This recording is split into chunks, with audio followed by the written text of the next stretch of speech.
Chapter 7. Try Metaphysics. After a long avoidance of the painful subject, the king and queen resolved to hold a council of 3 upon it. So they sent for the princess. In she came, sliding and flitting and gliding from one piece of furniture to another, and put herself at last in an armchair in a sitting posture. Whether she could be said to sit, seeing she received no support from the seat of the chair, I do not pretend to determine. "My dear child," said the king, "you must be aware by this time that you are not exactly like other people." "Oh, you dear funny papa. I've got a nose and 2 eyes and all the rest. So have you, and so has Mama." "Now be serious, my dear, for once," said the queen. "No, thank you, Mama. I'd rather not." "Would you not like to be able to walk like other people?" said the king. "No, indeed, I should think not. You only crawl. You are such slow coaches." "How do you feel, my child?" he resumed after a pause of discomfiture. "Quite well, thank you." "I mean, what do you feel like?" "Like nothing at all that I know of." "You must feel like something." "I feel like a princess with such a funny papa and such a dear pet of a queen mamma." "Now, really," began the queen, but the princess interrupted her.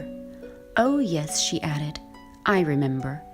I have a curious feeling sometimes, as if I were the only person that had any sense in the whole world."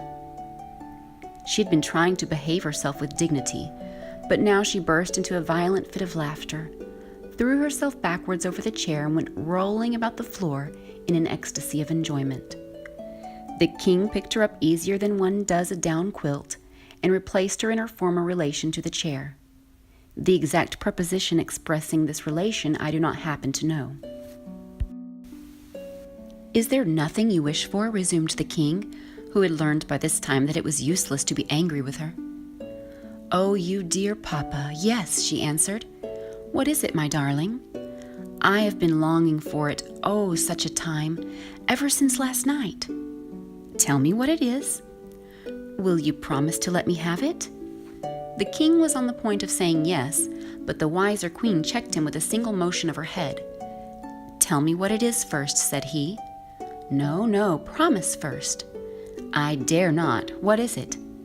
"Mind, I hold you to your promise. It is to be tied to the end of a string, a very long string indeed, and be flown like a kite. Oh, such fun! I would rain rose water and hail sugar plums and snow whipped cream and... A fit of laughter checked her, and she would have been off again over the floor had not the king started up and caught her just in time. Seeing nothing but talk could be got out of her, he rang the bell and sent her away with 2 of her ladies-in-waiting. "Now, Queen," he said, turning to Her Majesty, "what is to be done?" "There is but one thing left," answered she. "Let us consult the College of Metaphysicians." "Bravo!" cried the king. "We will."